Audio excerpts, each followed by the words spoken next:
Kabayan, kamusta? Naghahanap ba kayo ng visa para sa yung visa? Meron po kaming India and Philippines, good for 30 days, 375 dirham only po. Tapos meron din po kaming India ay good for 60 days, 575 dirham. Meron din kaming Sharjah visa, normal, Bangladesh, Pakistan, 60 days, 775 dirham only. With deposit is 1,000 dirham.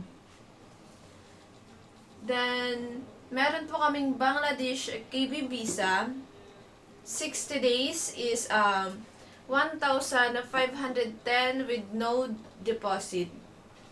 Then, meron din po kaming A to A sa halagang 1,500 only. Thank you. Tara na! Pumunta na kayo sa Awami Travels at ilalagay ko lang po yung WhatsApp namin. Contact nyo lang po kami. Maraming salamat po.